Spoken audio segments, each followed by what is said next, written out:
Firman Tuhan pada hari ini berjudul Your Vision is Your Victory. Visi Anda adalah kemenangan Anda. Visi Anda, penglihatan Anda, apa yang Anda lihat, itulah yang menjadi kemenangan Anda. Itulah yang menjadi kehidupan Anda. Mari kita buka Alkitab kita dari Mazmur 119 ayat 18. Mazmur 119 ayat 18 berkata, "Open my eyes so I can see what you show me of your miracle wonders." Dalam bahasa Indonesia dikatakan, bukalah mataku supaya aku melihat keajaiban dari Tauratmu. Dalam buku bahasa Inggris yang saya bacakan tadi dari terjemahan Messenger berkata, bukalah mataku supaya aku dapat melihat apa yang kau perlihatkan dari keajaiban mukjizatmu. Bukalah mata saya ya Tuhan hari ini supaya aku melihat apa yang mau Engkau perlihatkan. Saya berdoa saudara mengerti bahwa dalam masa sukar sekalipun Tuhan bekerja dan Dia mau memperlihatkan sesuatu kepada saudara. Bahwa dalam masa sukar bukan hanya setan yang show off. Tuhan kita juga mau menunjukkan kuasanya. Tuhan kita juga mau menunjukkan penyediaannya. Tuhan kita juga mau menunjukkan perlindungannya. Tuhan kita juga mau menunjukkan kepada kita pekerjaannya. Itu sebabnya saudara kita harus dapat melihatnya. Itu sebabnya kita berdoa, bukalah mataku oh Tuhan. Bapak ibu saudara-saudari, Tuhan kita adalah Tuhan yang bekerja. Dalam Roma 8 ayat 28 dikatakan, kita tahu sekarang bahwa Allah turut bekerja dalam segala sesuatu untuk mendatangkan kebaikan bagi mereka yang mengasihi Dia, yaitu bagi mereka yang terpanggil sesuai dengan rencana Allah. Paulus berkata kita tahu sekarang, berarti tadinya dia tidak tahu. Mengapa dia tidak tahu? Karena ada yang menutup matanya. Kita tahu sekarang, berarti tadinya kita tidak menyadarinya. Biasanya kita tahu mengapa? Karena pekerjaan itu semakin lama semakin kelihatan. Karena tadinya pekerjaan itu tidak kelihatan, masih berupa hal yang kecil saja, sehingga tidak ada orang yang memperhatikannya. Tetapi dari hal yang kecil, Tuhan membangun mukjizat yang besar. Dari tongkat yang kecil, Tuhan membebaskan bangsa Israel. Tuhan membelah laut Kulsum. Tuhan memberikan minuman kepada bangsa pilihannya. Dari tongkat yang kecil, Tuhan pukul bangsa yang besar Mesir dengan 10 tulah yang luar biasa. Nah saudara, dari minyak dalam buli-buli kecil, Tuhan memberikan kehidupan bagi janda dan anaknya. Dari hal-hal yang kecil, Tuhan mampu memberikan hal-hal yang besar. Dari 5 roti 2 ikan, Tuhan memberikan makan 5.000 orang laki-laki saja. Dan masih bersisa lagi 12 bakul. Bapak ibu saudara saudari, dari hal-hal yang kecil, Tuhan mau mengadakan pekerjaan yang besar.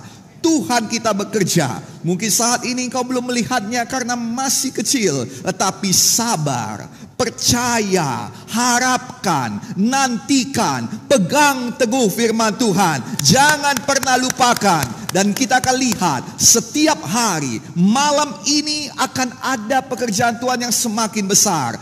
Besok semakin besar lagi. Ada berkat Tuhan yang semakin besar. Besok lebih besar lagi. Lusa semakin besar. Dan pada waktunya ketika Tuhan bawa pada saudara, saya bisa bayangkan bagaimana muka daripada anak kecil yang memberikan 5 roti dan 2 ikan kepada Yesus. Makan siangnya, seluruh yang dipunyainya. Lalu Yesus kembali bersama dengan murid-muridnya yang 12 itu. Setiap murid membawa 1 bakul penuh dengan roti. Dan Yesus berkata kepada anak kecil ini, ambillah, ini semua punyamu. Awalnya memang tidak kelihatan. Apa yang kelihatan? Yang kelihatan makanannya tidak ada lagi. Yang kelihatan rotinya sudah habis. Yang kelihatan orang lain memakan ikannya. Yang kelihatan orang lain menikmati kepunyaannya. Tetapi tidak berapa lama kemudian Yesus akan datang, karena dia pasti menyelesaikan pekerjaannya. Dia tidak melupakan anak kecil ini. Dia tidak melupakan saudara. Yesus akan menyelesaikan pekerjaannya di dalam saudara. Saat ini mungkin kita melihat ada banyak kesusahan. Kita melihat keuangan kita semakin menurun. Kita melihat semangat kita semakin padam. Api kita semakin mengecil. Tapi sabar, jangan sampai padam. Jangan sampai patah hati. Jangan sampai menggerutu. Jangan sampai mengeluh. Kenapa? Karena Tuhan kita masih bekerja. Tuhan kita tetap bekerja. Tuhan kita belum berhenti bekerja. Sesuatu yang besar akan dibawakannya kepadamu. Sesuatu yang indah, sesuatu yang luar biasa, lebih daripada apa yang pernah kau pikirkan, lebih daripada segala doa-doamu, sudah disediakannya bagimu. Itu akan datang kepada kita. Dijadikanlah di dalam nama Tuhan Yesus. Boleh kita berikan tepuk tangan yang paling meriah kepada Tuhan Yesus. Haleluya. Alkitab berkata Tuhan kita bekerja siang dan malam. Mazmur 121 ayat 4, sesungguhnya tidak terlelap dan tidak tertidur penjaga Israel. Dia bukan hanya menjaga, tetapi dia menyediakan sesuatu bagi saudara. Siang dan malam dia sediakan. 1 Korintus 2 ayat 9 dikatakan, apa yang tidak pernah dilihat oleh mata dan tidak pernah didengar oleh telinga, yang tidak pernah timbul dalam hati manusia, semua itu disediakan Allah untuk mereka yang mengasihi Dia. Jangan sampai api kasihmu padam. Jangan sampai kasihmu berkurang. Jangan sampai ada kelelahan di dalam hatimu. Setan punya strategi membuat engkau lelah. Setan punya strategi membuat hamba-hamba Tuhan lelah. Setan punya strategi membuat hatimu lelah. Kenapa? Karena dia tahu engkau terlalu kuat untuk dipukul dengan satu pukulan. Engkau terlalu kuat untuk dipukul dengan kekuatannya. Engkau tahu tipu dayanya. Engkau akan berdiri menentang dia, mengusirkannya di dalam nama Yesus. Dan dia tahu dia tidak bisa melawan nama Yesus. Itu sebabnya dia hanya berputar-putar sekelilingmu. Dia menunjukkan kepadamu apa yang diperbuatnya, sehingga engkau letih, capek dengan segala kejahatan, letih, capek dengan segala kesusahan, capek dengan segala penurunan, capek menantikan janji-janji Tuhan yang belum datang juga. Dan dia mulai berbisik satu dua kata kepadamu, sama seperti dia berbisik satu dua kata kepada Hawa, dan memberikan satu pengertian yang berbeda daripada apa yang diberikan Tuhan kepadamu. Dan di situ dia arahkan pandanganmu kepada fakta-fakta, dan engkau mulai mengalihkan pandanganmu, dan jiwa ini mulai menjadi kering. Jiwa ini bertanya, kenapa jadi begini? Kenapa aku sudah buat baik, tetapi hal yang jahat datang kepadaku? Kenapa aku sudah memberi, tetapi belum ada tuaian kepadaku? Kenapa? Ada banyak pertanyaan. Lalu mulai datang gerutu, lalu mulai datang keluh kesah, lalu mulai datang sungut-sungut. Dan setan tahu bahwa engkau sudah dimilikinya. Itu sebabnya hari ini jangan demikian. Ketahuilah Tuhan sedang bekerja, dan ada sesuatu yang besar bagimu, ada sesuatu yang besar bagi keluargamu, ada sesuatu yang besar bagi masa depanmu, ada sesuatu yang besar bagi Gereja Kemenangan Iman Indonesia, ada sesuatu yang besar bagi mereka yang mengasihi Dia. Jangan berhenti mengasihi Dia, jangan berhenti mengasihi sidang Tuhan, jangan berhenti mengasihi sesama anak-anak Tuhan, jangan berhenti, karena Tuhan kita bekerja. Tuhan kita bekerja. Ini kabar baik yang luar biasa. Hari ini tolak. Jangan berikan jiwamu kepada setan. Jangan berikan pikiranmu kepada setan. Jangan pikirkan hal-hal yang memang tidak ada jawabannya. Alkitab berkata, serahkanlah segala kekhawatiranmu kepada Yesus, sebab Dia peduli kepadamu. Ada Tuhan yang peduli kepada kita. Ada Tuhan yang bekerja, dan Dia tahu tentang hatimu. Itu sebabnya jangan lihat, berpalinglah, berpalinglah, berpalinglah. Lihatlah kejatuhan manusia pertama dalam Kejadian 3 ayat 6 dikatakan, perempuan itu melihat. Semua perkataan setan sebenarnya tidak ada artinya. Semua perkataan setan tidak akan ada artinya sampai perempuan itu melihat pohon dan melihat buah itu. Selesai sudah. Semuanya tinggal sejarah.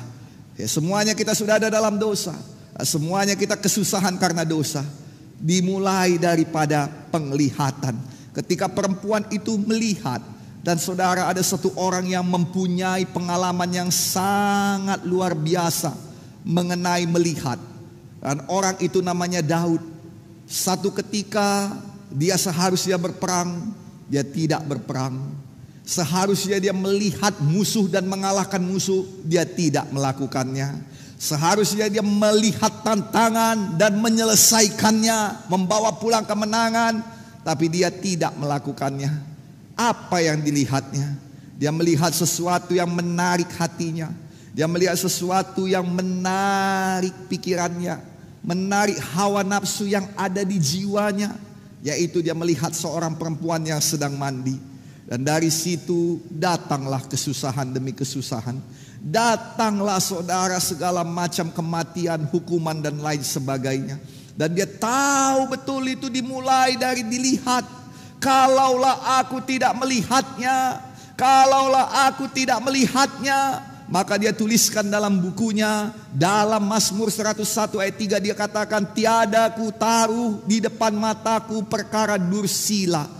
Dikatakan gak aku mau lagi aku taruhkan.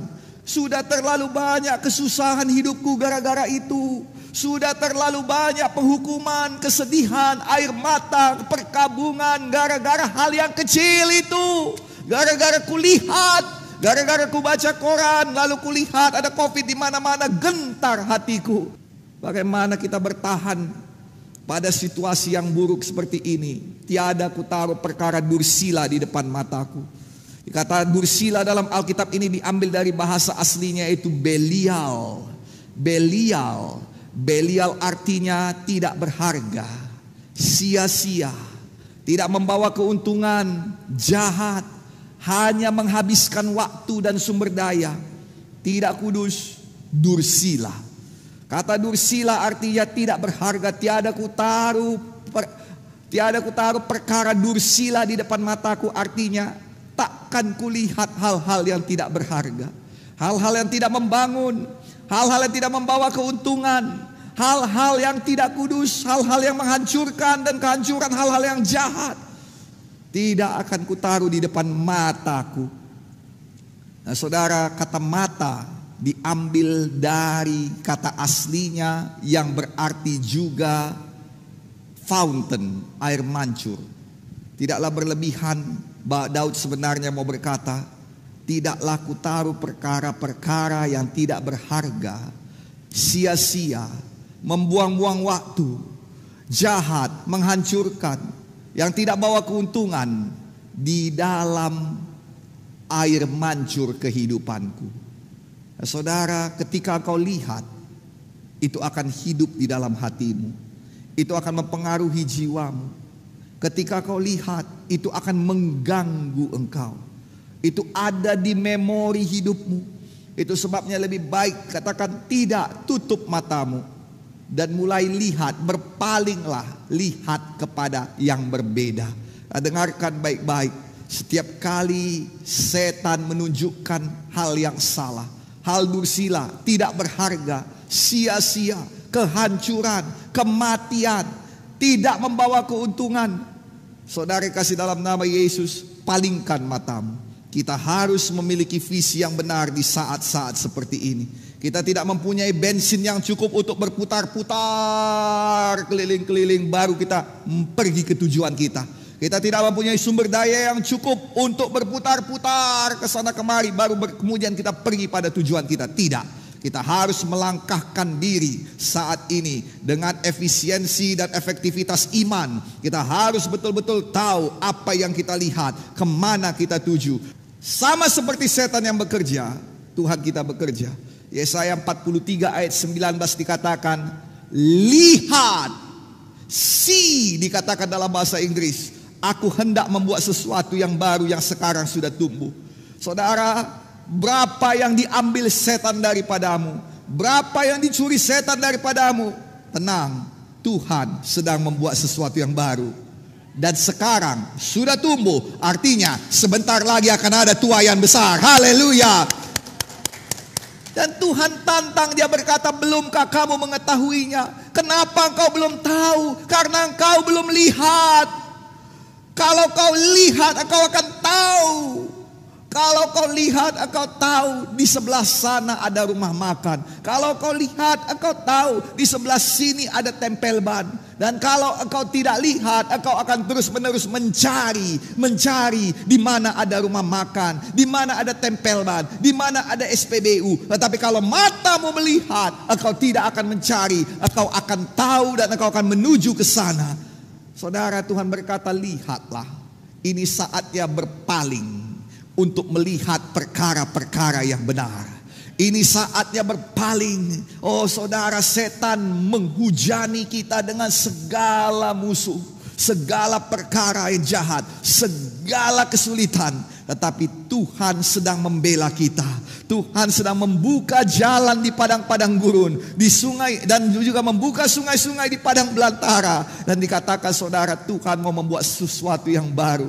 Tuhan mau saudara melihat kepadanya, melihat kepada Yesus, melihat pada pekerjaannya, melihat pada karyanya, melihat pada kasihnya, melihat pada kebaikannya. Tapi yang utama melihat pada pribadinya.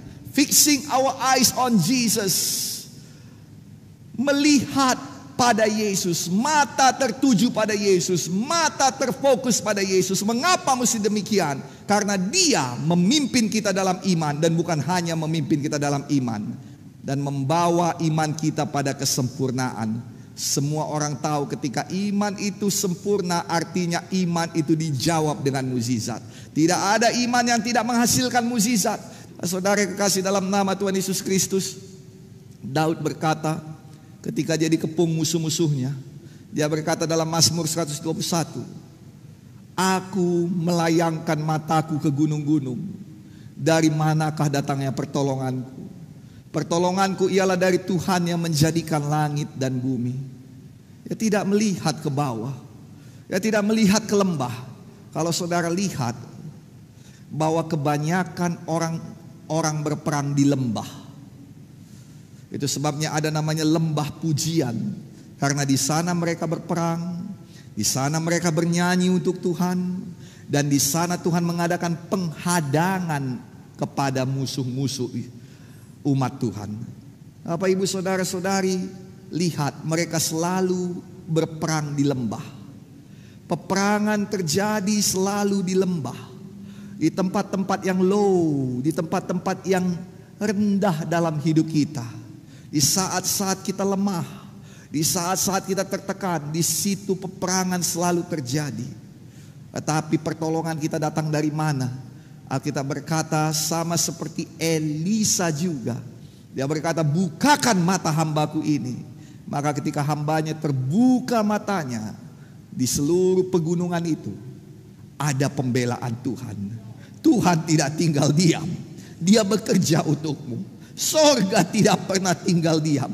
Kalau saudara lihat dalam buku awal daripada perjanjian baru, buku Matius, dikatakan sorga bergerak. Dikatakan saudara, sorga bekerja, malaikat-malaikat bernyanyi. Sorga punya kekuatan. Kekuatan sorga lebih kuat daripada semua kekuatan dunia ini. Itu sebabnya lihatlah.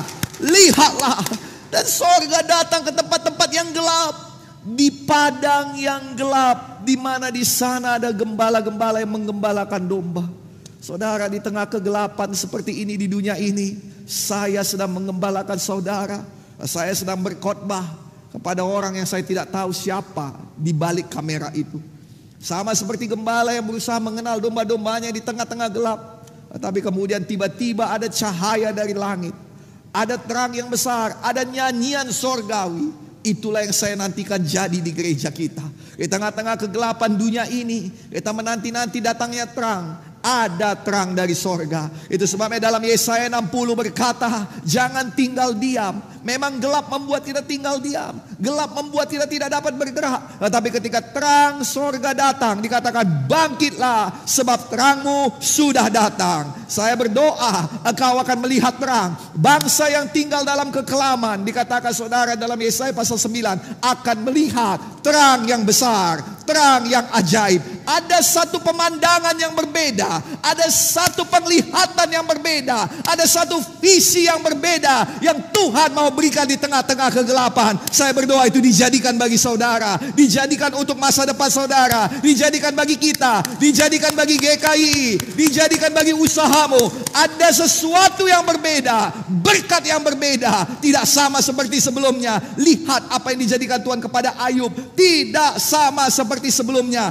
2 kali ganda, lebih besar, lebih hebat, lebih dahsyat, lebih melimpah, lebih memenuhi. Jadi bagi kita semuanya, boleh kita berikan tepuk tangan yang paling meriah untuk Tuhan. Haleluya. Nah, visi dari Tuhan membuat kita bertahan di masa-masa kesukaran.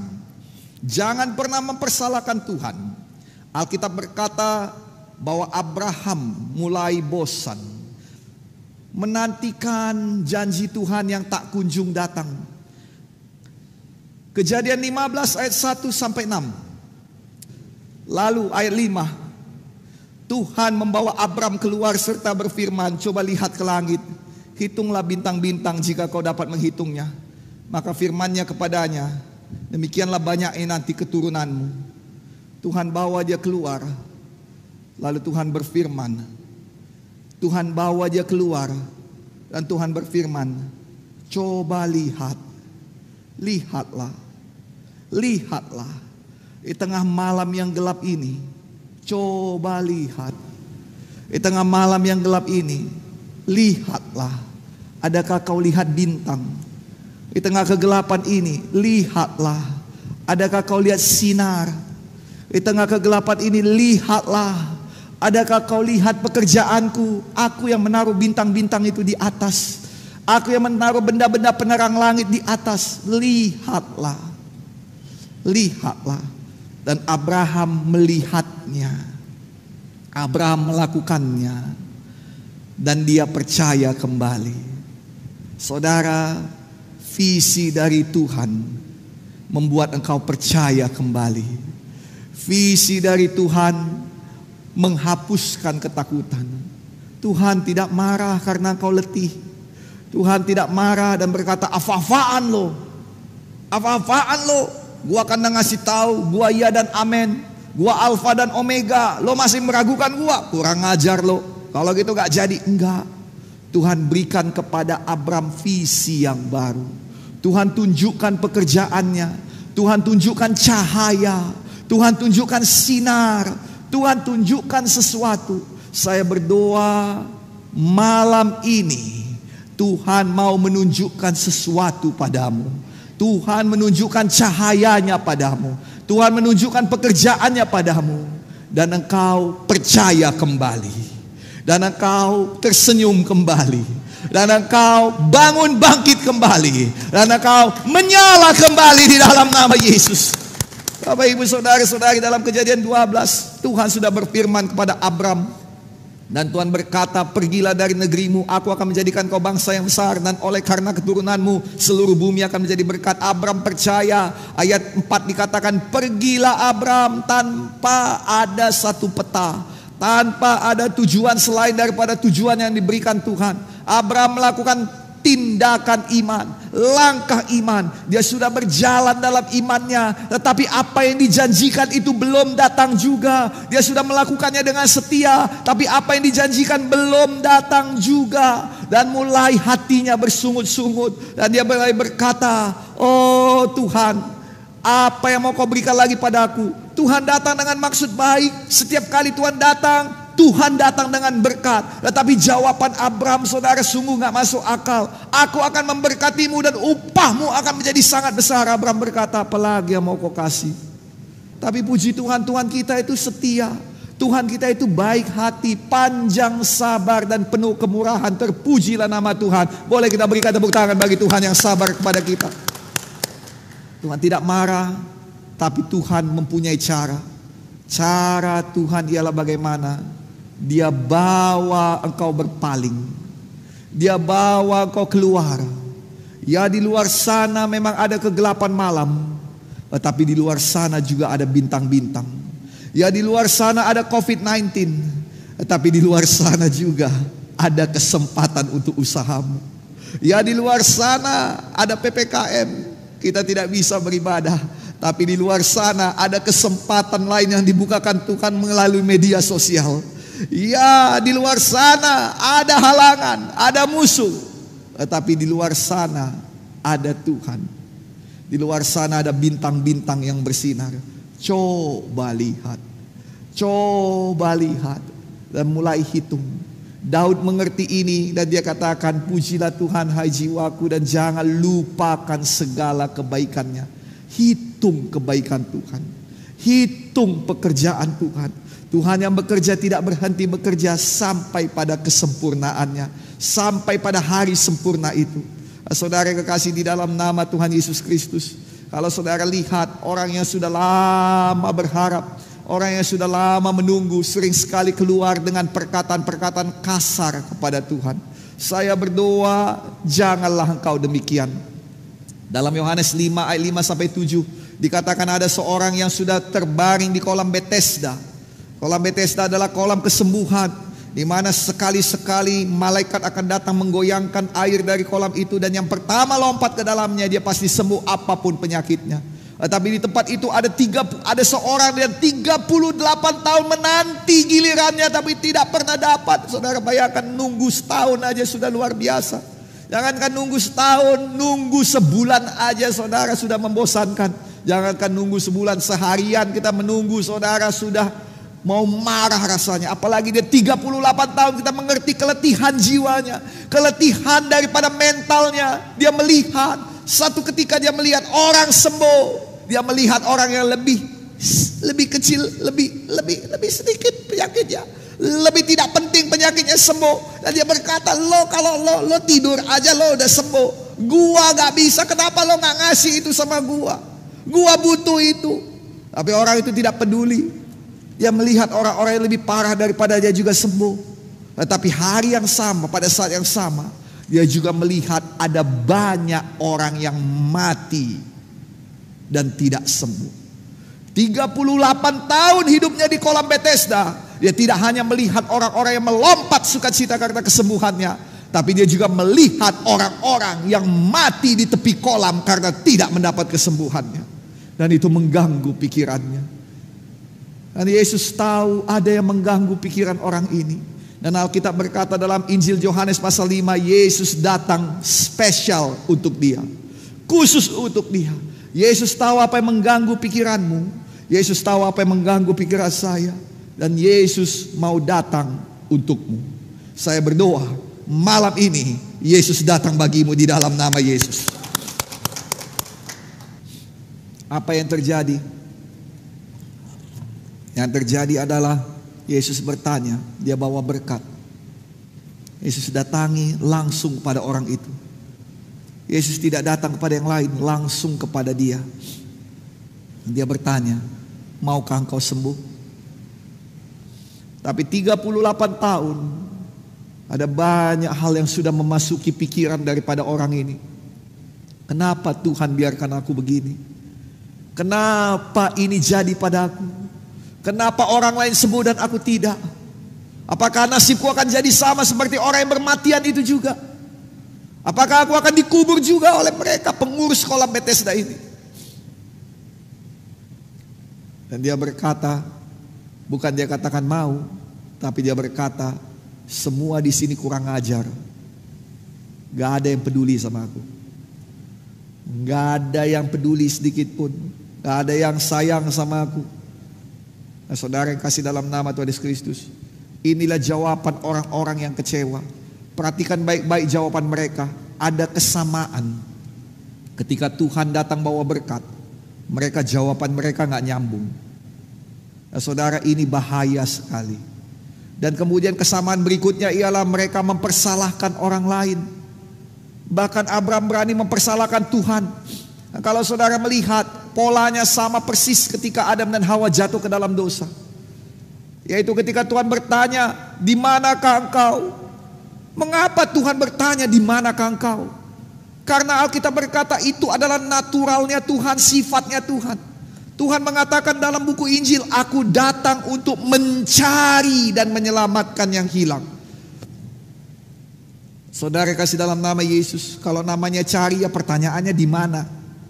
Dia nyari Adam, dia berkata di manakah engkau? Tentu jawabannya di sini saya Tuhan, di sana saya Tuhan, di sini saya. Tetapi jawabannya lain, dia berkata aku takut, nggak nyambung. Tuhan datang dengan berkat yang terbesar. Aku datang untuk mencari dan menyelamatkan yang terhilang. Tuhan datang dengan berkat yang besar, yaitu berkat kampunan dosa. Tapi dia malah mempersalahkan orang lain, perempuan yang kau kasih. Lalu kemudian setelah itu perempuan yang berkata ular itu, lama kelamaan ujung-ujungnya kepada Tuhan juga, engkau yang salah ya Tuhan. Sayang, dengarkan baik-baik. Jangan mengeluh. Jangan mengeluh. Jangan mengeluh. Jawabanmu bukan pada keluhanmu. Jawabanmu bukan pada kebenaran dirimu sendiri. Kebenaran diri sendiri tidak menolong pada masa sulit. Kebenaran diri sendiri tidak menolong pada masa sukar. Itu semuanya kain lapuk di hadapan Tuhan. Kebenaran diri sendiri tidak menolong di hadirat Tuhan. Kebenaran diri sendiri tidak membenarkan engkau dalam doa-doamu.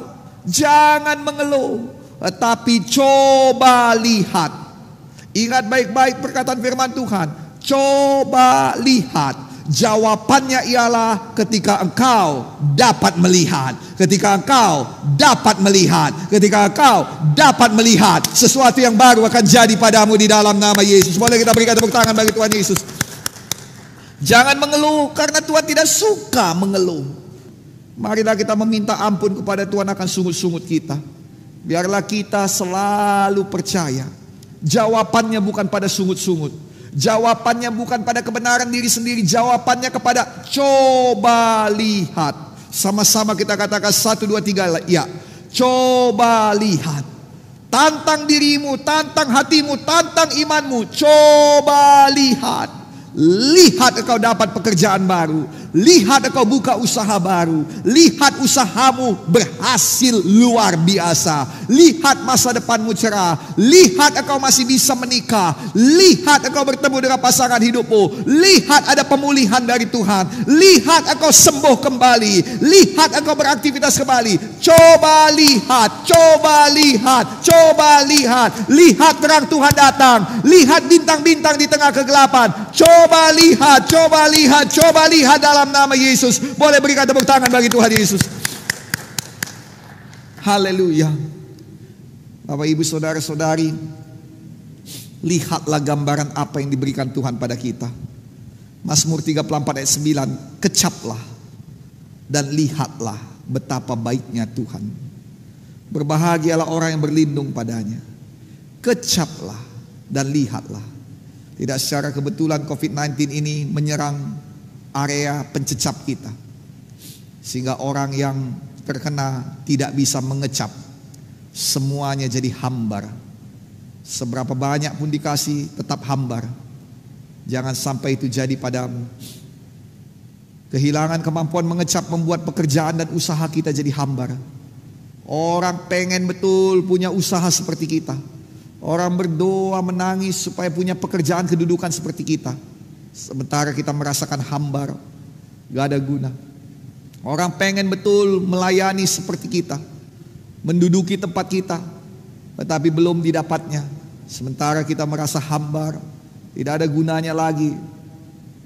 Saudara, ini adalah pekerjaan virus-virus setan. Virus-virus yang berusaha membuat kita lelah, capek. Pelayanan kita menjadi hambar. Doa-doa kita menjadi hambar. Kita berbahasa roh seperti burung kakak tua. Selamat pagi, hari sudah malam. Tapi tetap juga dikatakan selamat pagi. Nah, kita juga karena kita harus berdoa, kita berbahasa roh. Tidak ada artinya apapun. Hambar di hati ini. Rumah tangga menjadi hambar, cinta menjadi hambar, keluarga menjadi hambar, kehidupan menjadi hambar, masa depan menjadi hambar. Tuhan memberikan rasa dan warna untuk menjadikan nuansa di dalam hidup kita. Itu sebabnya saudara, Tuhan mau kita mendapatkan rasa dan warna daripada pekerjaan Tuhan dan janji Tuhan. Nah dengar, jangan salah fokus. Saya ajak kita kembali lagi kepada fokus yang diberikan Tuhan kepada kita. Tuhan tahu perjuanganmu, Amang, Inang, jangan menyerah. Tuhan tahu perjuanganmu.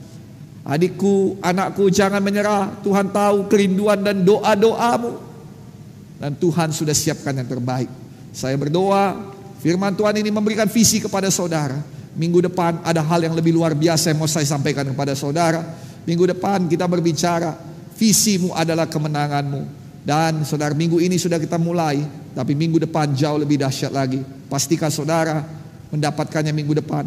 Kalau kita bisa beribadah, tatap muka baik, tapi kalau tidak menjadi masalah. Pastikan diri saudara diberkati. Tuhan Yesus memberkati kita semuanya. Boleh kita berikan tepuk tangan bagi Tuhan Yesus. Haleluya.